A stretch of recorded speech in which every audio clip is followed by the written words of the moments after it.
Mathematics के छात्रों के लिए, क्लास 12th के सभी मैथमेटिक्स के छात्रों के लिए exercise 6.1 NCERT book, exercise 6.1 NCERT book question number 10 बहुत ही महत्वपूर्ण 2025 के एग्जाम के लिए हो सकता है।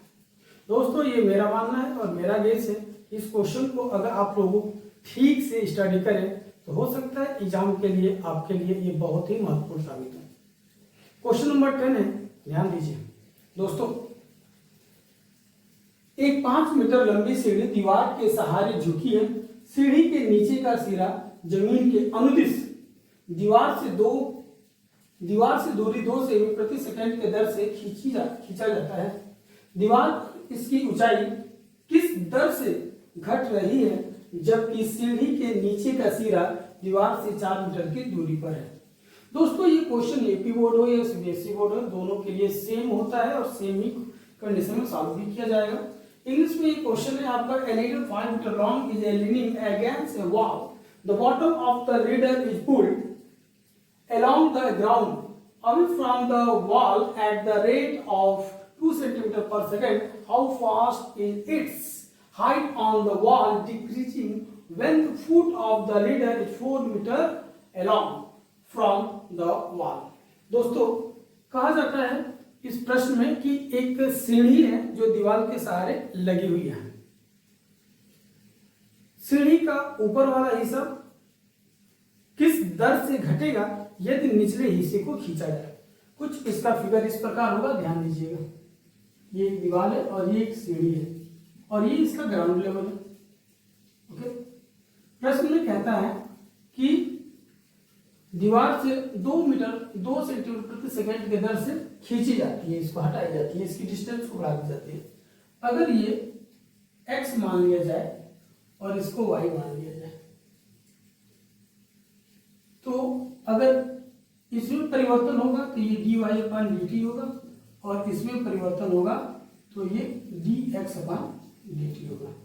बताना ये है कि हाइट किस दर से घटेगी जबकि इसकी वॉल से इसकी दूरी जो है 2 सेंटीमीटर प्रति सेकंड के दर से बढ़ रही है। फिलहाल में तो इसमें यह कहा जा रहा है कि दीवार से 4 मीटर की दूरी पर है। अगर ये दीवार है और इससे ये सीढ़ी है आपकी, ये इससे 4 मीटर की दूरी पर है और इस सीढ़ी की लंबाई 5 मीटर है। सीढ़ी की लंबाई 5 मीटर है दोस्तों। तो ध्यान दीजिए, बताना ये है ये किस दर से घट रहा है।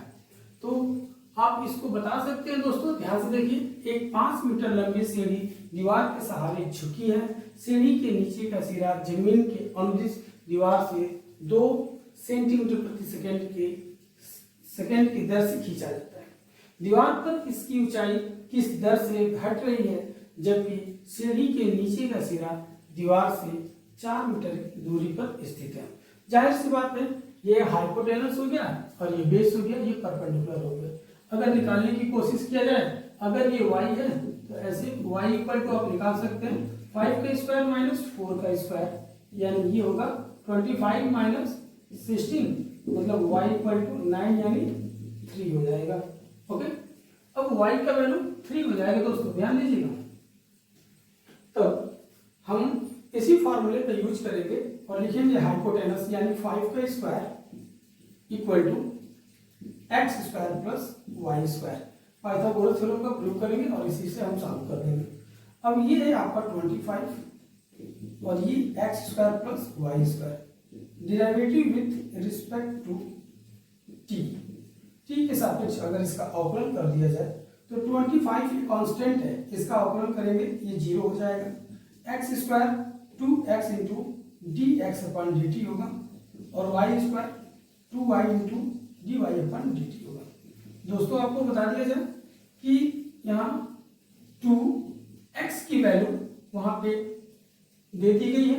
x का जो नीचे का हिस्सा है ये 4 मीटर है तो x की जगह 4 लिखेंगे और dx/dt की वैल्यू दे दी गई है यहाँ पे 2 सेंटीमीटर प्रति सेकंड के दर से, ठीक, बढ़ रही। तो यहाँ हो जाएगा 2 सेंटीमीटर में 100 से डिवाइड कर दीजिए और प्लस 2 y की वैल्यू 3 निकली है तो y का वैल्यू यहाँ 3 रख लेंगे और dy/dt हमें फाइंड करना है कि इसकी जो हाइट है वो किस दर से घटेगी, तो इसको हमें फाइंड करना है दोस्तों, ध्यान दीजिए। तो ये अगर हम इसको कट करते हैं तो ये 25 हो जाएगा, 25 बार में 4 से कट जाएगा और 2 2 4 हो जाएगा, ये 4/25 प्लस 6 dy/dt इक्वल टू 0। इसको इधर करते हैं, ये 6 dy/dt इक्वल टू -4/25। 2 से अगर ये दोनों कट करें तो ये 2 होगा और ये 3 होगा, 3 से फिर इसमें डिवाइड करेंगे, dy/dx इज इक्वल टू -2/25 पर 3 मल्टीप्लाई कर देंगे 75। अगर इसको सेंटीमीटर में चेंज कर दिया जाए तो अगर इसे सेंटीमीटर में चेंज करते हैं तो 100 से मल्टीप्लाई करना पड़ेगा, तो 25 से ये 4 बार में कटेगा और ये 3 बार में कट जाएगा, ये 4 दूना 8 हो जाएगा दोस्तों। dy/dt is equal to -8/3 centimetre पर सेकेंड।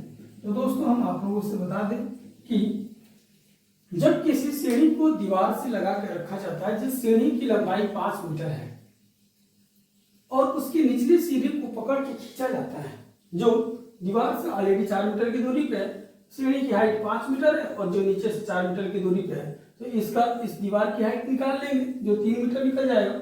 जब इसे नीचे से खींचेंगे और नीचे से इस प्रकार खींच रहे हैं कि प्रति सेकंड ये 2 सेंटीमीटर प्रति सेकंड के दर से बढ़ रही है, तो जाहिर सी बात है सीढ़ी ऊपर से नीचे आएगी, तो नीचे किस दर से घट रही है, तो नीचे यानी उस सीढ़ी की हाइट जो है वो -8/3 सेंटीमीटर प्रति सेकंड, यानी घटेगा तो माइनस लग जाएगा, यानी वो सीढ़ी की जो हाइट है 8/3 सेंटीमीटर प्रति सेकंड के दर से घटेगी दोस्तों। तो इस तरह यह क्वेश्चन आपका पूर्ण रूप से सॉल्व हुआ। और ऐसे ही बड़ा से बड़ा क्वेश्चन एग्जाम में बड़ा से बड़ा क्वेश्चन दे देता है सॉल्व करने के लिए, देखने में क्वेश्चन काफी बड़ा रहता है, अगर दिमाग का इस्तेमाल किया जाए दोस्तों तो मेरे मानना है कि क्वेश्चन बहुत ही इजी और सिंपल होता है, क्योंकि उसे समझना बहुत ही जरूरी है। तो ये क्वेश्चन आपको बहुत ही महत्वपूर्ण साबित होगा दोस्तों।